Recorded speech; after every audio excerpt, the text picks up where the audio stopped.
प्यारे बच्चों, हम लोग एनसीईआरटी की 12th क्लास की बुक हिस्ट्री का पहला लेसन ईंटें मनके तथा अस्थियाँ सीख रहे हैं। पहली दो वीडियो में हम लोगों ने काफ़ी कुछ सीखा हुआ है। अब आज हम लोग इसके आगे सीखने का प्रयास करेंगे। तो चलिए शुरू करते हैं कि मोहरों और मुद्रांकन का प्रयोग हड़प्पा सभ्यता में किस प्रकार और क्यों होता था।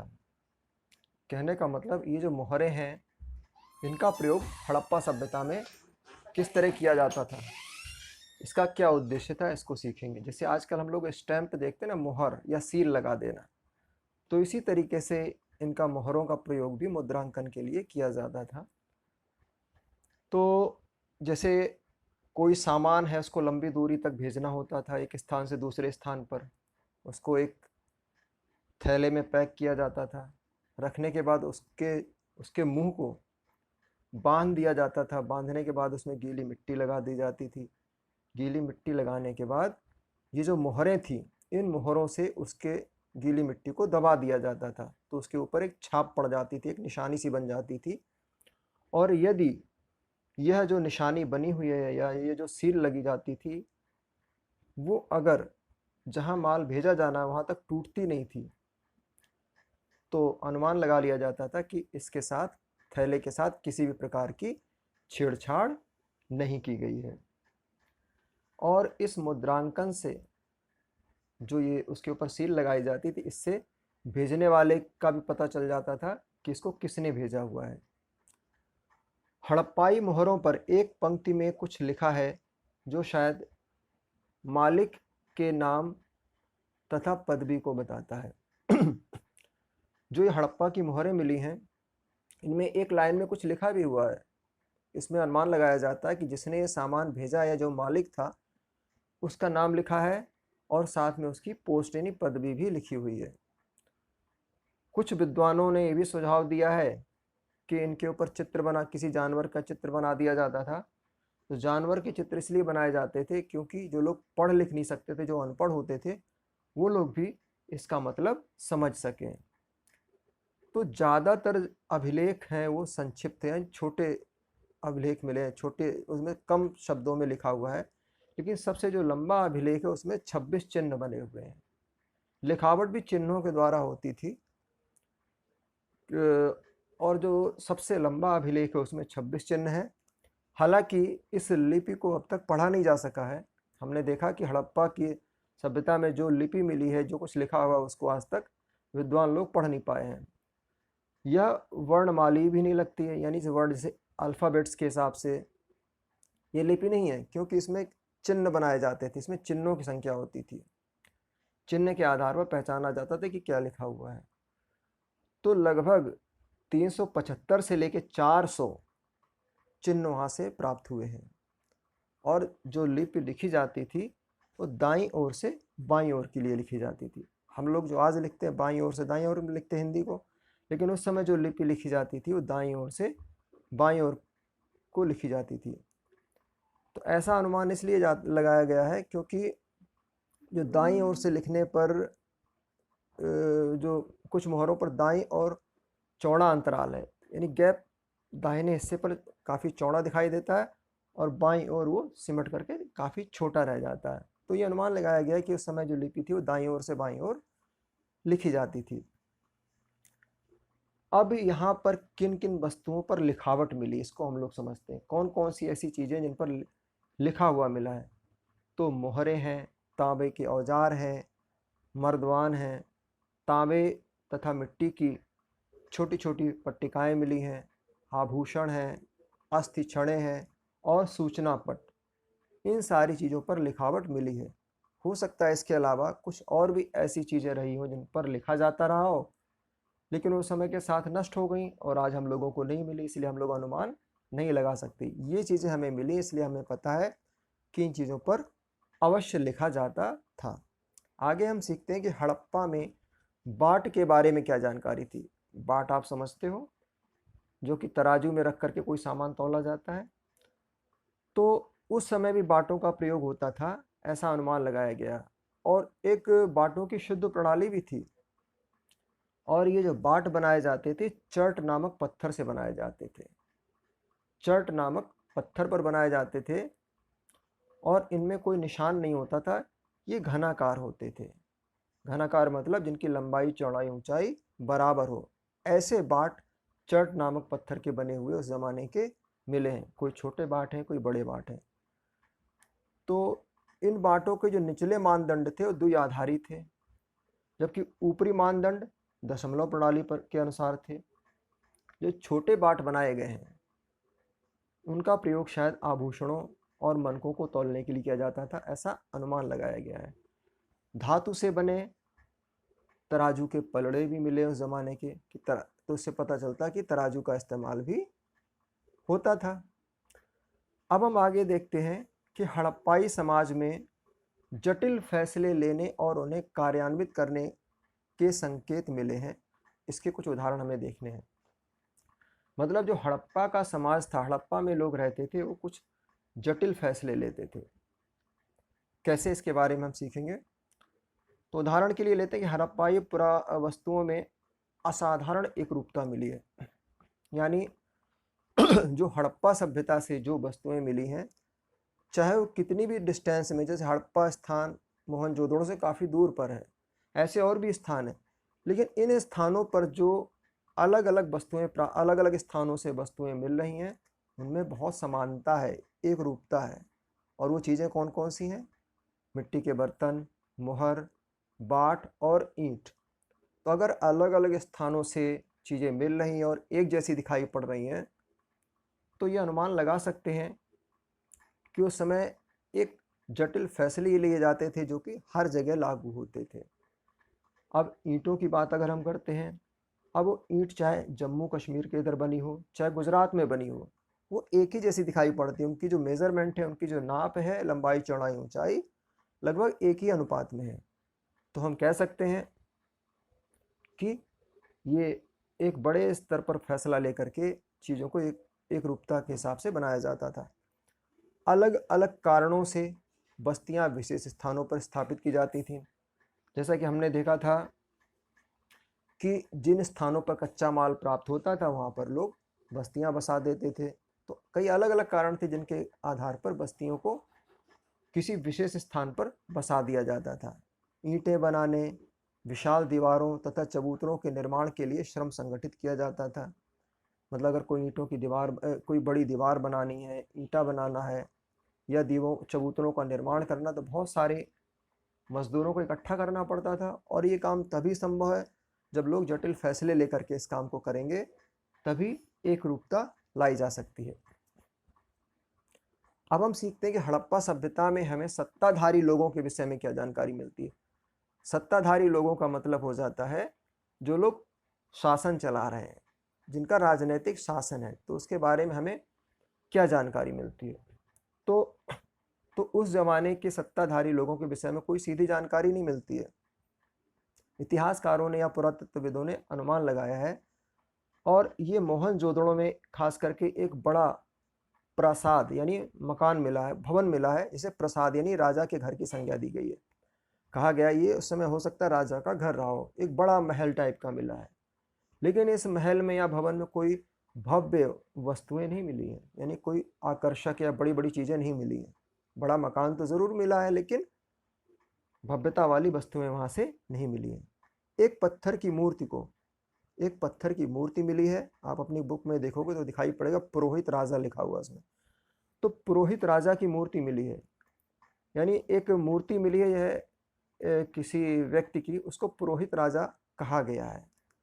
और पुरोहित राजा उस मूर्ति को इसलिए कहा गया है क्योंकि ये मेसोपोटामिया के समकालिक सभ्यता थी, और मेसोपोटामिया में पुरोहित राजाओं का जिक्र किया गया था। तो उसी के आधार पर यहाँ भी जो मूर्ति मिली है उसे पुरोहित राजा कहा गया है। पुरोहित मतलब हो जाता है जो धार्मिक क्रियाकलाप कराता, राजा मतलब जो प्रशासन देखता है। तो ये भी अनुमान लगाएगा, हो सकता है जो धार्मिक कर्मकांड कराता हो वही वहाँ का राजा हो। तो हड़प्पाई समाज की अनुष्ठानिक प्रक्रियाओं को अब तक समझा नहीं जा सका है। अनुष्ठानिक प्रक्रिया मतलब क्या हो जाता है? पूजा पाठ से संबंधित जो भी क्रियाकलाप हैं उन चीज़ों को अब तक इतिहासकार लोग समझ नहीं पाए हैं, और ये भी अब तक स्पष्ट रूप से पता नहीं चला है कि अनुष्ठान करवाने वाले लोग यानी धार्मिक क्रिया कराने वाले लोग ही वहाँ पर अपने पास राजनीतिक सत्ता रखते थे, यानी उनके पास ही शासन करने की पावर होती थी। ऐसा कुछ स्पष्ट अभी तक जानकारी नहीं मिली है। कुछ विद्वानों का मानना है, कुछ इतिहासकार ऐसा मानते हैं कि हड़प्पा समाज में कोई राजा या कोई शासक नाम की चीज़ नहीं थी, नहीं कोई शासन करने वाला व्यक्ति नहीं होता था। सभी की समाज में एक बराबर की स्थिति होती, सभी लोग समाज में समय बराबर होते थे। लेकिन कुछ दूसरे विद्वान हैं जो मानते हैं कि नहीं, यहाँ पर एक शासक नहीं, कई अलग अलग शासक हुआ करते थे, अलग अलग स्थानों पर अलग अलग शासक होते थे। जैसे हड़प्पा में अलग, मोहनजोदड़ो में अलग, तो नहीं अलग अलग स्थानों के शासक होते थे। लेकिन कुछ विद्वान ऐसा भी मानते हैं कि इतने बड़े क्षेत्र में केवल एक ही राज्य, ये इतना जो बड़ा राज्य दिखाई पड़ता है एक ही था, और यहाँ पर शासन करने वाले भी एक ही व्यक्ति होते थे एक समय में। तो ये जो तीसरी बात हमने देखी है कि पूरे इलाके का एक ही शासक होता था या राजा होता था, तो ये बात ज़्यादा सही मालूम पड़ती है, और सही इसलिए मालूम पड़ती है क्योंकि पुरानी वस्तुओं में जो समानता दिखाई पड़ती है वो इसका एक कारण हो सकती है कि एक ही राजा अलग अलग स्थानों पर एक ही जैसी चीज़ें बनवा सकता है। और जो अलग अलग स्थानों पर एक प्लानिंग करके बस्तियां बसाई गई थी, इसके साक्ष्य मिले हैं। ये तभी संभव है जब पूरे साम्राज्य में एक ही व्यक्ति का शासन हो। ईंटों की बनावट को देख लें, या बस्तियों का कच्चे माल के स्रोतों के पास स्थापित होना, यानी जो बस्तियां कच्चे माल के पास स्थापित करी गई हैं वो भी वही राजा कर सकता है। ईंटें एक जैसी अलग अलग जगह पर एक ही अनुपात में अलग अलग जगह पर बनवाने का काम भी एक ही शासक के द्वारा किया जा सकता है, जिसका शासन पूरे इलाके पर रहा हो। तो इस तरीके से इस प्रश्न को हमने सीखा। आगे देखते हैं कि हड़प्पा सभ्यता का अंत किस प्रकार हुआ। तो ऐसे प्रमाण मिले हैं जिससे पता चलता है कि 1800 ईसा पूर्व के आसपास तक आते आते जो चोलिस्तान का इलाका, ये आज पाकिस्तान में पड़ता है, तो यहाँ पर ज़्यादातर लोगों ने इस स्थान को छोड़ दिया था। लोग यहाँ से जाने लगे थे, पलायन करने लगे थे। और कहाँ बसावट ज़्यादा दिखाई पड़ती है? गुजरात, हरियाणा और पश्चिमी उत्तर प्रदेश का जो आज क्षेत्र है, यहाँ पर कुछ नई बस्तियाँ निकल के सामने आती हैं। नई आबादी, यहाँ आबादी बढ़ने लगती है और नई बस्तियाँ सामने आने लगती हैं। यानी हड़प्पा वाली बस्तियाँ समाप्त होती हैं और नई बस्तियाँ कहाँ बसती हैं? गुजरात, हरियाणा और पश्चिमी उत्तर प्रदेश के क्षेत्र में। कुछ चुने हुए हड़प्पा स्थलों की भौतिक संस्कृति में बदलाव आया। जो हड़प्पा के स्थान है वहाँ की जो संस्कृति थी, चीज़ों की बनावट थी, उनमें बदलाव देखने को मिलता है। जैसे बाँट, मोहरे या मनके, ये लगभग समाप्त से होते दिखाई पड़ते हैं। कुछ और चीज़ें निकल के सामने आती हैं इन स्थानों से। और जो लेखन की प्रक्रिया थी, यानी जो हड़प्पा सभ्यता की लिपि थी, या लंबी दूरी में लोग जो व्यापार करते थे, या उस समय जो शिल्पकार लोग शिल्प बनाने का काम करते थे, या भवन निर्माण की जो तकनीक थी, इन सब में गिरावट आती है। ये सब चीज़ें एक तरह से ख़त्म होती दिखाई पड़ती हैं। अब इस समय तक आते आते कोई बड़ी सार्वजनिक संरचना दिखाई नहीं पड़ती। यानी पहले मोहनजोदड़ो में हमने देखा बहुत बड़ी बड़ी सार्वजनिक संरचनाएं थी, बड़े बड़े भवन बने हुए थे। अब यहाँ तक 1800 ईसा पूर्व तक आते आते ये चीज़ें लगभग ख़त्म सी होती दिखाई पड़ती हैं। तो कुल मिलाकर के जो अब चीज़ें देखने में आती हैं 1800 ईस्वी के आसपास, 1800 ईसा पूर्व के आसपास, तो क्या देखते हैं कि जो बस्तियां अब नई बस रही हैं वो एक ग्रामीण जीवन शैली को दिखा रही हैं। यानी पहले तो हमने एक शहरी कल्चर को देखा था पुराने समय में, लेकिन जब आगे समय आ जाता है तो यहाँ पर क्या देखते हैं, एक गांव वाला माहौल दिखाई पड़ता है, यानी ग्रामीण जीवन शैली दिखाई पड़ती है। जो बस्तियां छोटी छोटी बसाई जा रही हैं वो कैसी हैं? ग्रामीण बस्तियां हैं। अब ये जो संस्कृति अलग दिखाई पड़ रही है हड़प्पा के बाद वाली, इसको उत्तर हड़प्पा सभ्यता कहा गया है या अनुवर्ती संस्कृतियां कहा गया है। पहले हमने पूर्ववर्ती सभ्यता के बारे में पढ़ा था, पूर्ववर्ती हड़प्पा सभ्यता, यह उत्तर हड़प्पा सभ्यता यानी हड़प्पा सभ्यता के बाद वाली संस्कृति। तो इन परिवर्तनों के विषय में कई व्याख्याएं दी गई हैं। अब कहा गया ये जो परिवर्तन देखने में आ रहे हैं इसके कई कारण। अब जो हमने देखा कि हड़प्पा सभ्यता का अंत कैसे हुआ, तो इसके अंत होने के कारण के बारे में कई अनुमान लगाए गए हैं। माना गया है कि यहाँ पर जलवायु का परिवर्तन हो गया, इसीलिए लोगों ने स्थान छोड़ दिए, या वनों की कटाई बहुत ज़्यादा की जाने लगी, या यहाँ पर बाढ़ आ गई हो, या नदियाँ यहाँ की सूख गई हों, या इन नदियों ने अपना रास्ता बदल दिया हो, या यहाँ की जो भूमि की उत्पादन क्षमता है वो ख़त्म हो गई हो। तो इन कारणों से लोगों ने इन स्थानों को छोड़ दिया और दूसरे स्थानों पर चले गए और हड़प्पा सभ्यता समाप्त हो गई। तो ऐसा लगता है कि हड़प्पाई राज्य का अंत हो गया था। मोहरों, लिपि, मनकों के लोप, यानी जो मोहरें थीं, उस समय की लिपि थी, मनके थे, ये सब चीज़ें गायब होती जाती। शहरों का पतन हो गया था। जो बाट प्रणाली थी वो एक तरह से ख़त्म सी नज़र आती है और अब एक स्थानीय स्तर पर लोगों के बाट दिखाई पड़ते हैं। अलग अलग स्थानों पर अलग अलग तरीके के बाट दिखाई पड़ते हैं। तो ये अनुमान लगाया गया कि ये हड़प्पा सभ्यता वाले बाट भी खत्म हो गए। अब इस पूरे उपमहाद्वीप में, यानी भारतीय उपमहाद्वीप में, फिर से नए शहरों के विकास होने में लगभग 1000 साल से भी ज़्यादा का समय लग गया। तब जाके यहाँ पर हम लोग शहरों का विकास देखते हैं 6ठी शताब्दी ईसा पूर्व के आसपास आकर के। तो इस प्रश्न को हमने सीखा। अब आगे देखते हैं हड़प्पा सभ्यता की खोज किस प्रकार हुई। इसमें कनिंघम के भ्रम की को भी स्पष्ट करो। तो हड़प्पा के शहर जब नष्ट हो गए, जब वो समाप्त हो गए हड़प्पा के शहर, तो आने वाले समय में लोग धीरे धीरे इन्हें भूल भी गए। लोगों को याद भी नहीं रहा यहाँ पे कोई इतनी बड़ी सभ्यता थी। लोगों ने इस क्षेत्र में सहस्त्राब्दियों बाद रहना आरंभ कर दिया। यहाँ पर लोग ऊपर बनाकर रहने लगे, लेकिन किसी को पता ही नहीं यहाँ पर कोई सभ्यता भी दबी हुई है। कई बार ऐसा होता था कि बाढ़ आ जाती थी, ये मिट्टी का या कटाव हो जाता था, या खेत की जुताई करते समय, या खजाने के लिए खुदाई की जाती थी। तो इन समय पर धरती के अंदर से कई बार कुछ अजीब सी चीज़ें निकल निकल के पुरानी चीज़ें ऊपर आ जाती थी, लेकिन लोग इस बात को नहीं समझ पाते थे कि इन वस्तुओं का क्या मतलब लगाया जाए। लोग बस यूं मान के छोड़ देते थे, लेकिन उसके बारे में कोई अंदाज़ा नहीं लगा पाते थे। अब ये कनिंघम का भ्रम देखते हैं हम लोग। तो जो भारतीय पुरातात्विक सर्वेक्षण विभाग है, इसके पहले डायरेक्टर जनरल थे कनिंघम। भारतीय पुरातात्विक सर्वेक्षण विभाग के पहले डायरेक्टर थे जनरल कनिंघम। इन्होंने इस हड़प्पा के क्षेत्र में 19वीं शताब्दी का जो 20 का हिस्सा था या मध्य का हिस्सा था, उसमें खुदाई का काम शुरू कराया था। और खुदाई कराने के लिए, अपने मार्गदर्शन के लिए, यहाँ जो भारतीय उपमहाद्वीप का जो साहित्य था या जो अभिलेख थे, उनको अपने साथ रखा कि जो चीज़ें मिलेंगे उन साहित्यों से हम जोड़ के मिलाएंगे और कुछ निष्कर्ष पर पहुँचेंगे। तो कनिंघम की जो रुचि थी आरंभिक ऐतिहासिक तथा उसके बाद के कालों से संबंधित थी। कनिंघम का जो विशेष रूप से जो इंटरेस्ट था वो शुरू के ऐतिहासिक काल, जो कि 6ठी शताब्दी ईसा पूर्व से लेकर 4वीं सदी ईस्वी तक का था, उस टाइम पीरियड से संबंधित तो अपना इंटरेस्ट रखते थे, लेकिन इसके पहले के बारे में इन्हें कोई आइडिया या जानकारी नहीं थी। तो आरंभिक बस्तियों की पहचान के लिए, जो वहाँ से बस्तियाँ निकल रही थीं, तो उनको पहचानने के लिए उन्होंने जो भारत में चीनी बौद्ध तीर्थयात्री आए थे, फायान और यावेनसांग, उन्होंने जो अपने यात्रा वृत्तांतों में बातें लिखी थी,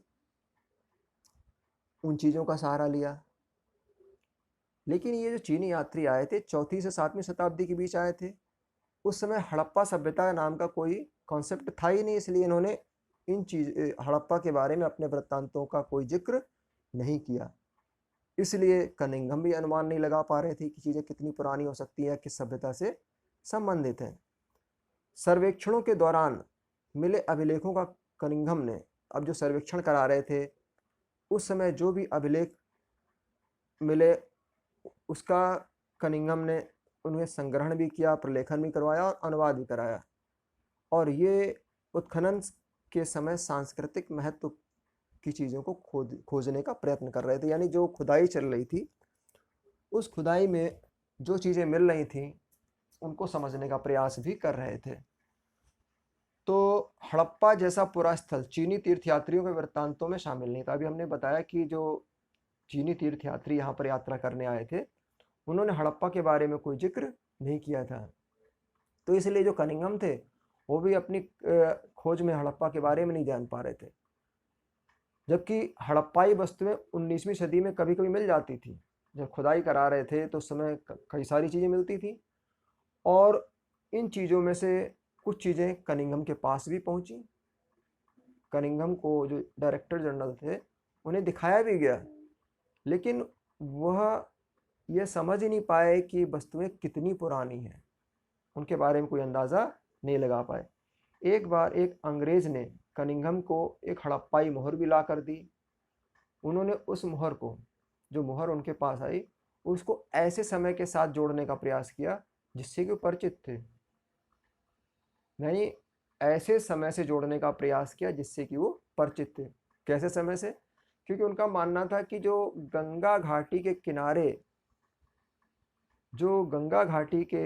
जो शहर पनपे हैं, तो उसी से संबंधित ये मोहर भी होगी। उन्होंने अंदाजा सिर्फ ये लगाया कि वैदिक काल के बाद में जो शहरों का विकास हुआ, तो ये मोहर वहाँ से संबंधित हो सकती है। तो इस धारणा के कारण वे हड़प्पा के महत्व को समझने में चूक गए। कहने का मतलब यहाँ पर ये है कि कनिंघम जितना जानते थे, कि उनका मानना था कि भारतीय उपमहाद्वीप में जो सभ्यता का विकास हुआ वो गंगा घाटी के किनारे जब शहरों का विकास हुआ तभी से संबंधित होगी।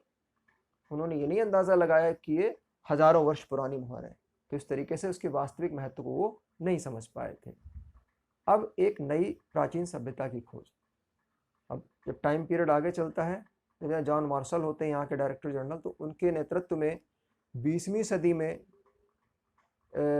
सदी के आरंभिक दशक यानी 1921 में दयाराम साहनी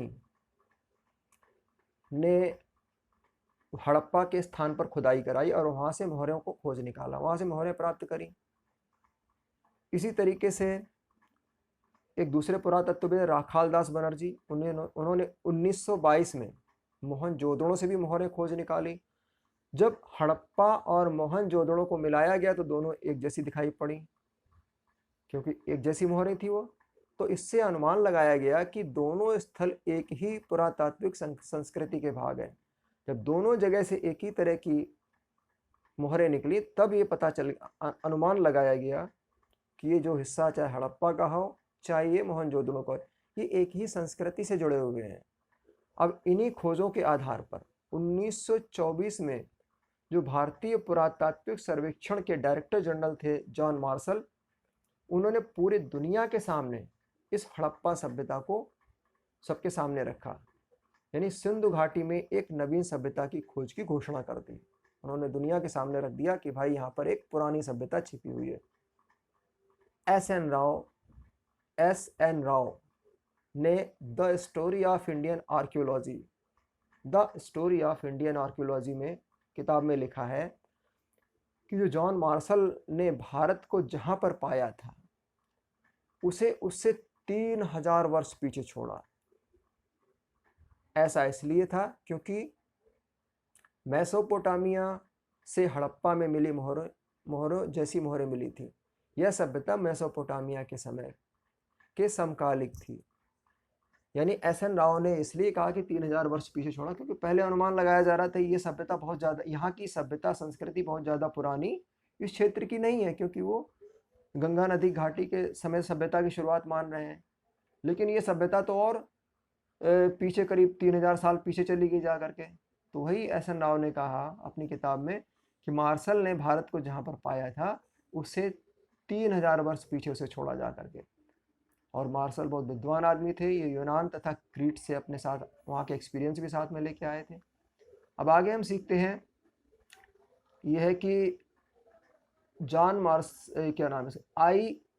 R.E.M. व्हीलर ने किस आधार पर खुदाई कराना आवश्यक समझा।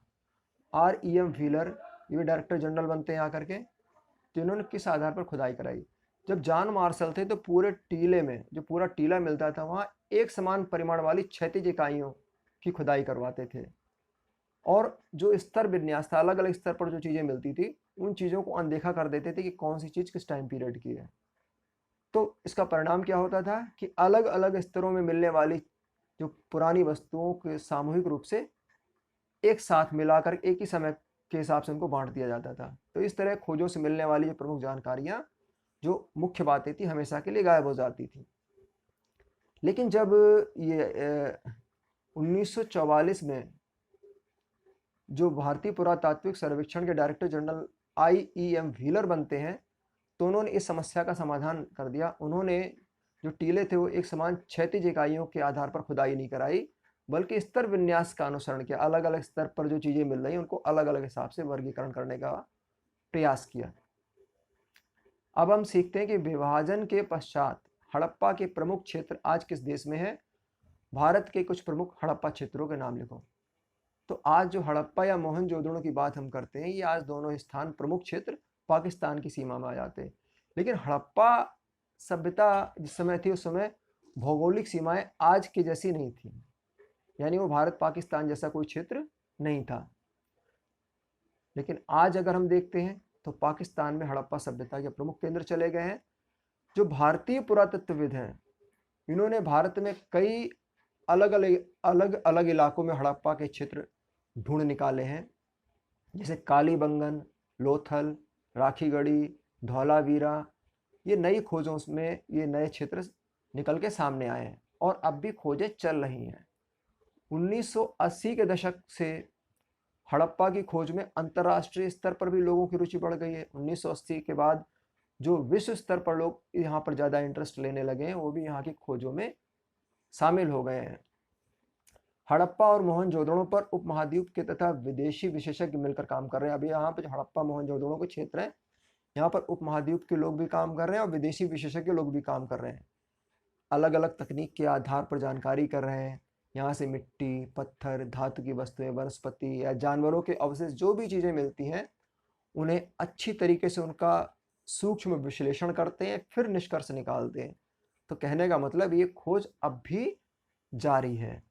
तो पुरातत्वविद अपनी खोजों को किस तरह वर्गीकृत करते हैं, जो पुरातत्वविद जो चीज़ें निकालते हैं ढूंढ करके, उन्हें किस आधार पर बांटते हैं।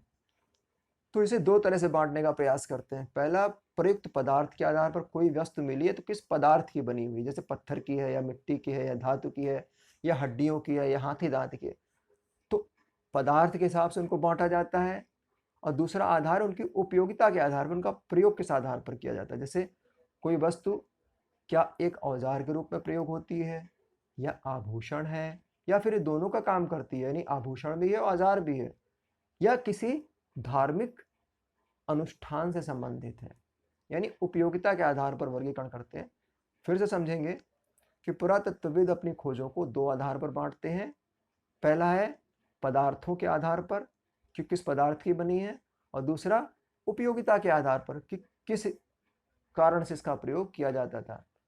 तो किसी पुरानी वस्तु के बारे में उसकी उपयोगिता को अगर हम जानना चाहें तो हम ऐसे तो नहीं समझ सकते कि लेकिन आज के समय में जिन चीज़ों का हम प्रयोग कर रहे हैं, तो उसी के आधार पर हम ये अनुमान लगा लेते हैं कि उस समय भी इन चीज़ों का प्रयोग इसीलिए होता होगा।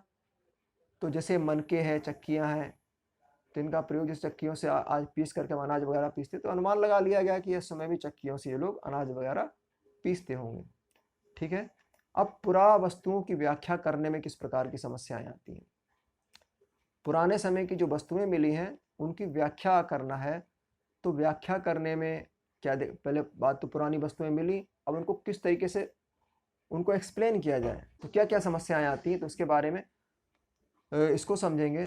तो पुरानी वस्तुओं की व्याख्या करने में दिक्कत तो आती है, खास करके जो धार्मिक प्रथाओं की जो धार्मिक प्रथाओं से संबंधित कोई चीज़ें निकल के आती, तो उनके बारे में सबसे ज़्यादा दिक्कत आती कि उनके आधार पर किस तरीके से धार्मिक प्रथाओं को सबके सामने लाया जाए या उनका पुनर्निर्माण किया जाए।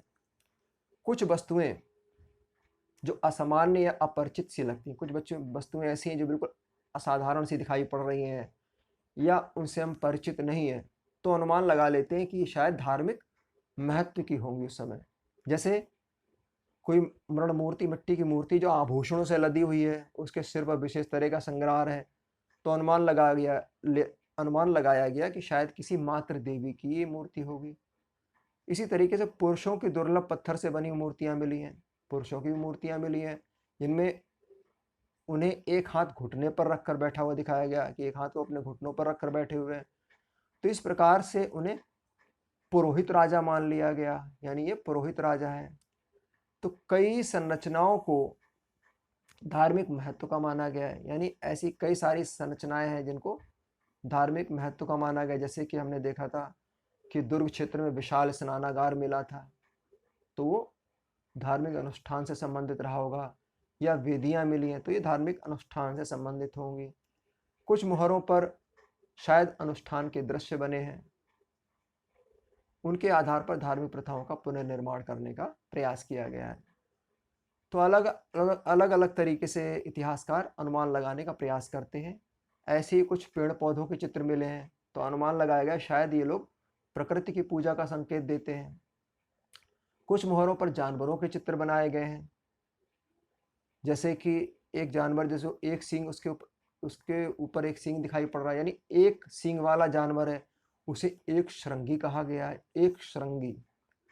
तो कुछ मोहरों पर पालथी मारकर योगी की मुद्रा में बैठा दिखाया गया कि कोई व्यक्ति है योगी की मुद्रा में आलती पालथी मार के बैठा हुआ है, ऐसे दिखाया गया।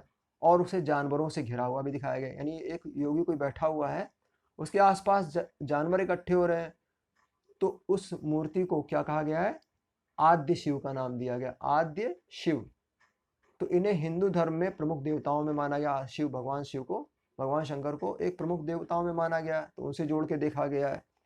पत्थर की कई शंक्वाकार वस्तुएं मिली हैं, जिन्हें शिवलिंग के रूप में देखा गया है। हड़प्पाई धर्म की कई मान्यताओं का पुनर्निर्माण इस अनुमान के आधार पर किया गया है कि आरंभिक तथा बाद की परंपराओं में समानता रही होगी। यानी हड़प्पा के संबंध में जो धर्म प्रचलित रहा होगा, उसका पुनर्निर्माण जो किया गया है वो आज के धार्मिक मान्यताओं के आधार पर किया गया है। और ये अनुमान लगाया गया कि शायद आज के समय में और पुराने समय में कुछ समानताएं रही होंगी, इस आधार पर किया गया है। अधिकतर पुरातत्वविद ज्ञात से अज्ञात की ओर बढ़ते हैं। जो आज लोगों को बातें पता है, उन पता हुई बातों से जो चीज़ें नहीं पता उनको जानने का प्रयास करते हैं, लेकिन ये बात हमेशा सही मालूम नहीं देती। जैसे उदाहरण के लिए देखते हैं कि कुछ मोहरों में जो आद्य शिव के जो चित्र बने हुए हैं, सबसे आरंभिक धर्म ग्रंथ ऋग्वेद में रुद्र नामक देवता का उल्लेख मिलता है। जो आद्य शिव का कुछ मोहरों पर चित्र जो बना हम देखते हैं, तो सबसे पहले आद्य शिव का उल्लेख हम कहाँ देखते हैं? ऋग्वेद में। ऋग्वेद में रुद्र नामक देवता का उल्लेख मिलता है, जबकि पुराणों के अनुसार इन्हीं का जो दूसरा रूप माना गया वो शिव का माना गया। यानी शिव के लिए आद्य शिव का शब्द, आद्य शिव को भगवान शिव के रूप में माना गया है। लेकिन शिव के विपरीत जो रुद्र को ऋग्वेद में ना तो पशुपति और ना ही योगी के रूप में दिखाया गया। यानी अगर हम ऋग्वेद जहाँ रुद्र का जिक्र हुआ है, जहाँ पौराणिक ग्रंथ हैं शिव का जिक्र हुआ है, तो रुद्र और शिव, रुद्र को तो शिव का अवतार मान लिया गया, लेकिन जिस तरीके से शिव का वर्णन यहाँ किया गया है, एक योगी के रूप में या पशुपति के रूप में दिखाया गया, उस तरीके से ऋग्वेद में रुद्र को इस रूप में नहीं दिखाया गया है। तो दुविधा बनी हुई है। तो यह चित्रण ऋग्वेद में दिए गए रुद्र के विवरण से मेल नहीं खाता है। तो कुछ लोग अनुमान लगाते हैं तो कहीं ये ऐसा तो नहीं कि ये शिव का चित्र ना होकर किसी शमन का चित्र हो। शमन का मित्र हो जाता है। शमन वे महिला और पुरुष होते हैं जिनके पास कोई जादुई शक्ति होती है, जिसके द्वारा वो लोग इलाज करते हैं या दूसरी दुनिया से संपर्क करने का दावा भी करते हैं।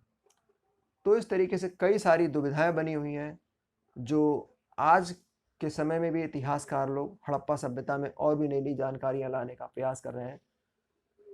तो बेटा, हम लोगों ने इस पाठ को बहुत ही डिटेल में सीखा है और उम्मीद करते हैं कि आप लोगों को काफ़ी कुछ समझ आया होगा।